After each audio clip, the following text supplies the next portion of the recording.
আসসালামু আলাইকুম শাইখ। আসসালাম ওয়া রাহমাতুল্লাহি ওয়া বারাকাতুহু। আমি বাংলাদেশ থেকে বলছি শাইখ। এই যে জি বলেন। সাম্প্রতিক একটা নিউজ পাওয়া যাচ্ছে যে মানে রংপুরে যে কুড়িগ্রামে একটা মানে কবর খুঁড়ছে, কবরের ভিতরে বিভিন্ন আরবি লেখা উঠতেছে। এই যে লেখা, আসলে এই ব্যাপারটা কি? মানে এটা নিউজ হয়েছে টিভিতে, অনেকে আবার দেখতেছে, বেশ বিশ্বাস করতেছে, কিন্তু এটা বুঝতেছি না আসলে বিষয়টা কি। এটা কি সত্য কি মিথ্যা? আর ভবিষ্যতে এখানে কবর পূজা মাজার পূজা হতে পারে কিনা? জি জি জি। মুসলিম যারা মূর্খ মুসলিম তাদেরকে নিয়ে জিন শয়তান খেলা করছে, এটাই সম্ভাবনা বেশি আছে।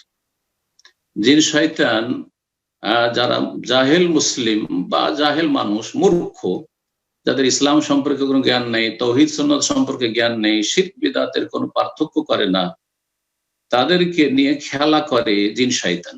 ইবলিস শয়তানের বহু অসংখ্য চেলা আছে। তো এইরকম মূর্খ জাতি আমাদের দেশে সিংহভাগ, তাদেরকে নিয়ে খেলতামাশা করছে, তাদের ঈমান নিয়ে ছিনিমিনি খেলা করছে শয়তান। আশঙ্কা রয়েছে এদের ঈমান চলে যাওয়ার, শিরক কুফরিতে লিপ্ত হওয়ার। জি, এইভাবে কবর মাজার পূজাগুলি শুরু হয়েছে। আল্লাহ হেফাজত করে এবং আল্লাহ মুসলিমদেরকে তাদের দ্বীন ইসলাম সম্পর্কে জ্ঞান অর্জনের তৌফিক দান করে। আল্লাহ তাদেরকে যেন তৌহিদ সুন্নত কায়েম করার তৌফিক দান করে, শিরক বিদআত থেকে, কুসংস্কার থেকে মুক্ত থাকার তৌফিক দান করে। জি জি, আসসালামু আলাইকুম ওয়া রাহমাতুল্লাহি ওয়া বারাকাতুহু শেখ। আসসালাম ওয়া রাহমাতুল্লাহি ওয়া বারাকাতুহু। জি জি, আমি আবু মুসা বলতেছি, জাহাঙ্গীর, বাংলাদেশ থেকে। আচ্ছা আচ্ছা, মাশাআল্লাহ। অবশ্যই। কোথায়? বাংলাদেশে এখন? জি জি, বাংলাদেশে। জি, আম, জাযাকাল্লাহ খাইর। আমার একটা প্রশ্ন ছিল আরেকজনের পক্ষ থেকে আর কি, যে নামাজের সময় যে আপনার লেকচারটা আমি শুনেছিলাম, কিন্তু তারপর উনি শুনতে যাচ্ছিলেন আরেকবার, যে নামাজের যে অংশগুলি আমরা মিস করি, সেটাই তোমার যে অংশ পাচ্ছি সেটাই তোমার প্রথম রাকাত হবে।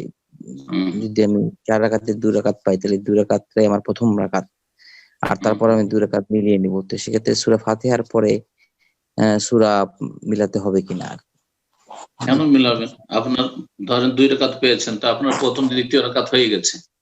তাহলে বাকি যখন আপনি পরে পড়ছেন তখন তৃতীয় চতুর্থ পড়ছেন, তো তৃতীয় চতুর্থতে নিয়মে তো সূরা ফাতিহার সাথে অন্য কিছু মিলানো নেই। সুতরাং এই উত্তর ওখানেই হয়ে গেল।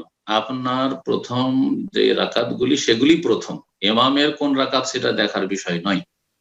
এই কায়দাটা বা নীতিমালা মনে রাখুন। এটি হচ্ছে অধিকাংশ ওলামাদের মত। হানাফি মাযহাবের বিপরীত, তাদের কাছে না কাজা।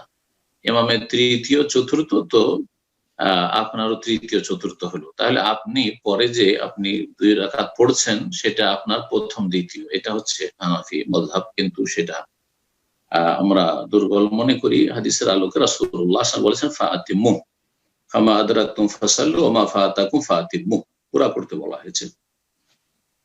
জি, সুতরাং যেই সালাতটা পেয়েছেন সেটা আপনার প্রথম সালাত।